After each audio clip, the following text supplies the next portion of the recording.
गांव राजियासर की शादीशुदा महिला ने पति का साथ छोड़कर युवक का थामा हाथ, सुरक्षा के लिए एसपी दफ्तर पहुंचे। चूरू जिले के गांव राजियासर की एक शादीशुदा महिला ने अपने पति का साथ छोड़कर एक युवक का हाथ थाम लिया। महिला ने आरोप लगाया कि उसका पति शराब पीकर उसके साथ मारपीट करता था। वह 3 साल से अपने पीहर में ही रह रही थी, जहां उसकी जान पहचान इस युवक के साथ हो गई। अब दोनों को धमकी मिली तो वह सुरक्षा के लिए मंगलवार को एसपी दफ्तर पहुंचे। एसपी दफ्तर में गांव राजियासर की 24 वर्षीय सोनू ने शाम 5 बजे करीब जानकारी देते हुए बताया कि उसकी शादी साल 2018 में रत्नादेशर के एक व्यक्ति के साथ हुई थी। शादी के बाद से उसका पति घरेलू बातों को लेकर शराब पीकर मारपीट करता था, जिसकी शिकायत उसने अपने पीहर में भी की, लेकिन पति के व्यवहार में कोई बदलाव नहीं आया। उसने बताया कि 3 साल पहले उसके पति ने उसे मारपीट कर घर से निकाल दिया। तब से वह अपने पीहर राजियासर में ही रह रही थी। 1 साल पहले इंस्टाग्राम पर उसकी जानकारी गांव रत्नादेसर के ही सीताराम से हुई। इसके बाद दोनों मोबाइल पर बातें करने लगे। सीताराम के बारे में सोनू के घर वालों को भी पता लग गया, लेकिन उन्होंने अब उनका साथ देना शुरू कर दिया। उसने बताया कि 25 वर्षीय सीताराम खेतीबाड़ी का काम करता है। 11 दिसंबर 2024 को वह सीताराम के साथ अपने घर से निकल गई और दोनों मुंबई पहुंच गए। मुंबई में सीताराम ने किराए का कमरा ले लिया और यहां टाइल मार्बल का काम शुरू कर दिया। दोनों मुंबई में लिव इन रिलेशन में रहने लगे, लेकिन अब ससुराल के लोगों ने दोनों को जान से मारने की धमकी दी है। उन्होंने सीताराम के घर वालों को भी धमकी दी है कि दोनों को इस गांव में घुसने नहीं देंगे। धमकी मिलने के बाद सीताराम और सोनू सुरक्षा के लिए एसपी दफ्तर पहुंचे। मैं मेरी मर्जी से गई थी। मेरा पति पहले दारू पीता था, मेरे मारपीट करता था, शराब पी के ठोक देता, घर से बाहर धक्का देता। मैं निकला 11 दिसंबर में बम्बई में 2 महीना। धमकी मेरे ससुराल वाला मार पीटने की धमकी दे रहे हैं। सीताराम को मार देंगे। राजस्थान विधानसभा में गतिरोध पर चूरू विधायक हरलाल साहरण ने दिया बयान। कहा, कांग्रेस के पास ना तो विजन और न ही कोई काम। राजस्थान विधानसभा में चल रहे गतिरोध पर मंगलवार को चूरू विधायक हरलाल साहरण ने बयान दिया है। विधायक हरलाल साहरण ने सैनिक बस्ती स्थित पूर्व नेता प्रतिपक्ष राजेंद्र राठौड़ के आवास पर पत्रकारों द्वारा पूछे गए सवाल का जवाब देते हुए शाम 6 बजे करीब कहा कि कांग्रेस के पास न तो विजन है और न ही कोई काम।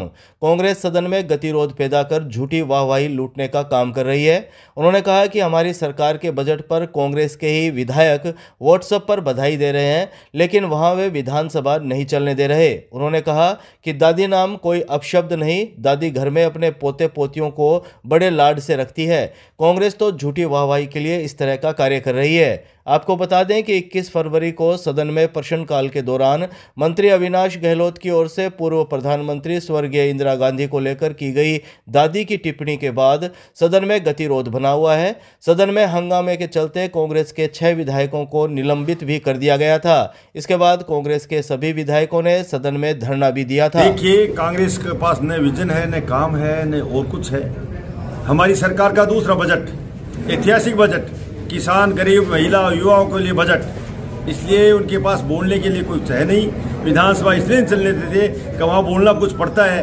व्हाट्सएप देखिए, यहाँ के कांग्रेस के विधायक हमारे मुख्यमंत्री को बधाई दे रहे हैं। आप देख लीजिए, उनसे पूछिए कि आप व्हाट्सएप पर तो बधाई दे रहे हो और वहाँ ऐसा काम कर रहे हो। इंदिरा जी का नाम, इंदिरा जी हमारे देश की प्रधानमंत्री थी और दादी नाम कोई ऐसा नहीं है।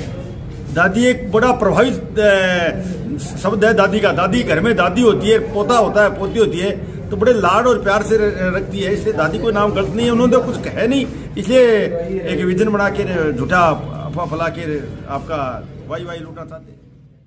कलेक्ट्रेट में जिला कलेक्टर अभिषेक सुराणा ने ली आवश्यक सेवाओं की समीक्षा बैठक, अधिकारियों को दिए निर्देश। चूरू जिला कलेक्टर अभिषेक सुराणा ने मंगलवार को कलेक्ट्रेट में आवश्यक सेवाओं की समीक्षा बैठक लेकर अधिकारियों को जरूरी निर्देश दिए।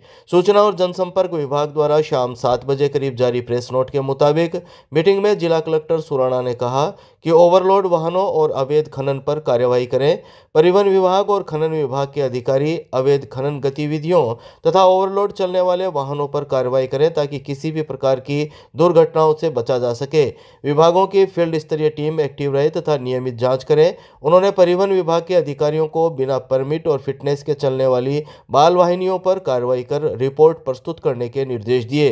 इसके अलावा रीट भर्ती परीक्षा को लेकर उन्होंने कहा कि मुख्यमंत्री भजनलाल शर्मा की मंशानुरूप पूर्ण पारदर्शिता, शुचिता और सुरक्षा इंतजामों के साथ रीट भर्ती परीक्षा आयोजित हो। भर्ती परीक्षा से जुड़े अधिकारी कर्मचारी परीक्षा के लिए निर्धारित गाइडलाइन पढ़ें तथा सभी गतिविधियां समयबद्ध ढंग से पूरी की जाए। सुराणा ने सभी अधिकारियों से कहा कि संपर्क पोर्टल पर दर्ज प्रकरणों का समयबद्ध ढंग से निस्तारण सुनिश्चित करें। प्रतिभा नगर स्थित प्रसिद्ध श्री श्याम मंदिर के 50 वर्ष पूर्ण होने पर मनाया स्वर्ण जयंती महोत्सव। कल निकलेगी शोभा यात्रा। चूरू के प्रतिभा नगर स्थित प्रसिद्ध श्री श्याम मंदिर के 50 वर्ष पूर्ण होने पर यहां स्वर्ण जयंती महोत्सव मनाया गया। आज मंगलवार को मंदिर के पुजारी संतोष बुढ़ाडरा ने बाबा श्याम के दरबार के आगे दीप प्रज्वलित और अखंड ज्योत लेकर कार्यक्रम का शुभारंभ किया। संगीत में अखंड ज्योति पाठ का वाचन करने वाले आशीष शर्मा, आशु और मनीष राज खांडल के द्वारा श्याम पाठ किया गया। श्याम जन्मोत्सव पर श्री श्याम मित्र मंडल आयोजन समिति द्वारा श्रद्धालु भक्तों के साथ जन्मोत्सव मनाया गया। इस मौके पर सजीव झांकियां देखकर दर्शक भाव विभोर हो गए। श्री श्याम मित्र मंडल आयोजन समिति के कैलाश चंद्र नवाल ने शाम 7 बजे करीब बताया कि दिनांक 26 फरवरी बुधवार को मंदिर प्रांगण से निशान और श्री श्याम प्रभु की विशाल शोभा यात्रा निकाली जाएगी, जो शहर के पंचमुखी बालाजी मंदिर होते हुए वापस श्याम मंदिर पहुंचेगी। शोभा यात्रा में नासिक का ढोल, फौजी बैंड व हिसार हरियाणा के कलाकारों द्वारा सजीव झांकियां नृत्य नाटिका के साथ प्रस्तुत की जाएगी। पुलिस लाइन मैदान में राजीविका का राज सखी मेला 28 फरवरी तक जिला कलेक्टर के निर्देशन में हुआ आयोजन। चूरू जिला कलेक्टर अभिषेक सुराणा के निर्देशन में राजीविका द्वारा पुलिस लाइन मैदान में राज सखी मेले का आयोजन किया गया। ये राज सखी मेला 28 फरवरी तक चलेगा। मंगलवार को राज सखी मेले में सांस्कृतिक कार्यक्रम का आयोजन किया गया। राजीविका डीपीएम दुर्गा ढाका ने शाम 6 बजे करीब जानकारी देते हुए बताया कि राज सखी मेला 28 फरवरी तक चलने वाला है। राज सखी मेले में राजीविका से जुड़ी महिलाओं द्वारा बनाए गए उत्पादों की बिक्री की जाएगी। इसी के साथ लक्की ड्रा भी आयोजित किए जा रहे हैं। मेले में खरीदारी करने वाले ग्राहक के लिए लक्की ड्रा में भाग लेने का मौका मिल रहा है। उन्होंने बताया कि 1000 रुपये या अधिक की खरीदारी करने पर ग्राहक लक्की ड्रा में शामिल हो सकते हैं। लक्की ड्रा में प्रथम पुरस्कार इलेक्ट्रिक स्कूटी, द्वितीय पुरस्कार फ्रिज तथा तृतीय पुरस्कार LED टीवी निर्धारित किया गया है। उन्होंने बताया कि महाशिवरात्रि पर्व के अवसर पर दिन भर सांस्कृतिक कार्यक्रम आयोजित किए जाएंगे। इस आयोजन का उद्देश्य ग्रामीण महिलाओं के उत्पादों को प्रोत्साहन देना है और उन्हें एक व्यापक बाजार उपलब्ध कराना है। राज सखी मेला है वो चूरू में पुलिस लाइन में 28 तारीख तक चलेगा, जिसमें सभी तरीके के उत्पाद जो महिलाओं द्वारा हस्त निर्मित है आए हुए हैं। मेले का लुत्फ उठा सकते हैं और मेले में जो लकी ड्रॉ है उसके विनर भी बन सकते हैं। आपकी खरीदारी से ग्रामीण क्षेत्र की जो महिलाएं हैं उनको आत्मनिर्भर बनने का संबल मिलेगा। आपका नाम? दुर्गा देवी ढाका, जिला परियोजना प्रबंधक राजीविका। राजगढ़ में ट्रेन की चपेट में आई 24 वर्षीय युवती गंभीर हालत में जिला अस्पताल लाया गया।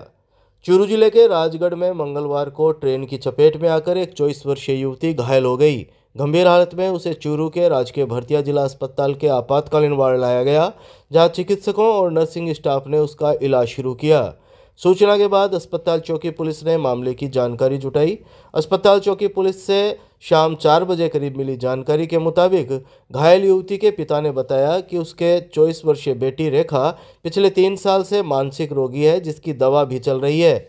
मंगलवार को जब वह फेरी पर गया हुआ था, इस बीच उसकी बेटी रेखा घर से निकल गई। उनके घर के पास से रेलवे ट्रैक गुजरता है, जहां वह किसी ट्रेन की चपेट में आ गई। घायल रेखा को लोगों ने राजगढ़ अस्पताल पहुंचाया, जहां से रेखा के पिता को उसके घायल होने की सूचना मिली। इसके बाद रेखा का पिता राजगढ़ अस्पताल पहुंचा, जहां से रेखा की हालत गंभीर होने पर उसे चूरू रेफर कर दिया गया। बहरहाल रेखा का चूरू के अस्पताल में इलाज जारी है।